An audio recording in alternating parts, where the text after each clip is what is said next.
Dictation 80 शब्द प्रति minute. 5 second बाद शुरू। हमारे संविधान में बलात् श्रम एवं बाल श्रम के निषेध की गारंटी मूलाधिकार के रूप में दी गई है।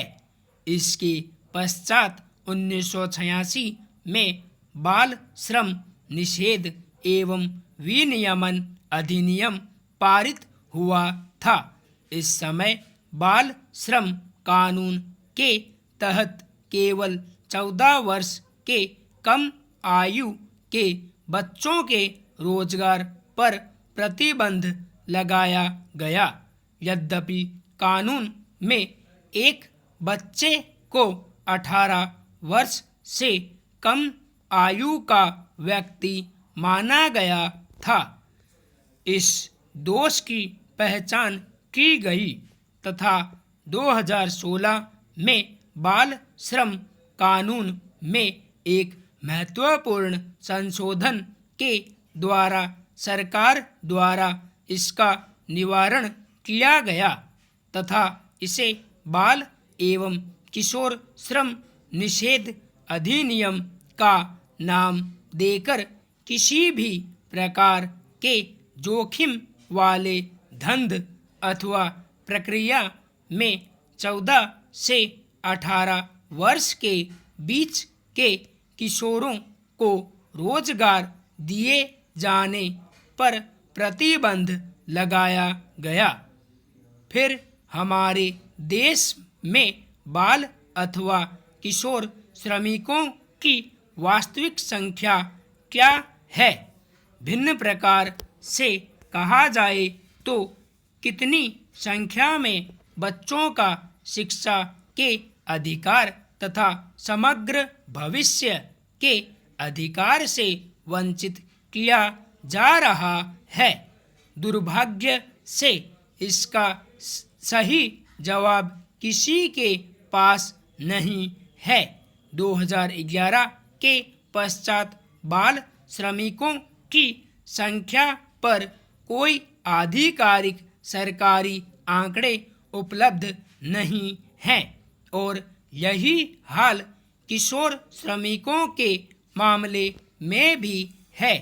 हम उस समस्या के समाधान का सुझाव कैसे दे सकते हैं जिसकी मात्रा के बारे में हमें जानकारी ही नहीं है? मामला तब और बिगड़ जाता है जब निर्धारित आयु से कम आयु के श्रमिकों को छुड़ाया जाता है। ऐसे मामलों में अभियोजन की संभावना बहुत अल्प होती है। 2018 में संपूर्ण देश में बाल श्रम कानून के अंतर्गत केवल 34 लोगों को सजा हुई थी।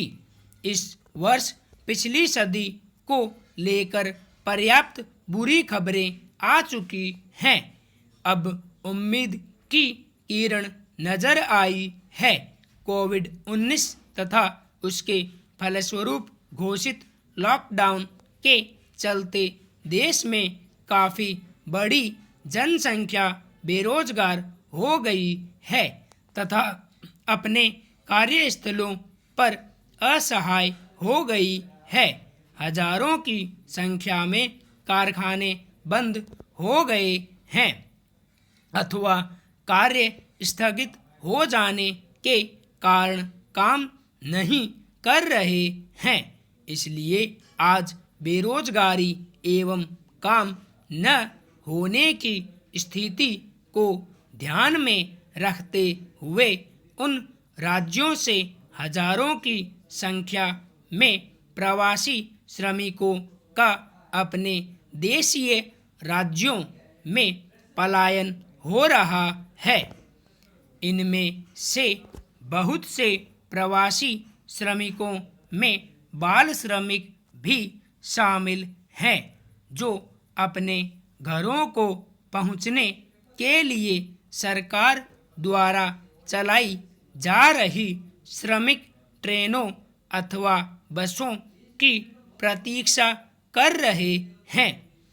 इनमें से अधिकतर बच्चे हैं जो दुर्भाग्यवश कारखानों में रखे गए थे, जिनकी पहचान व गिनती नहीं है।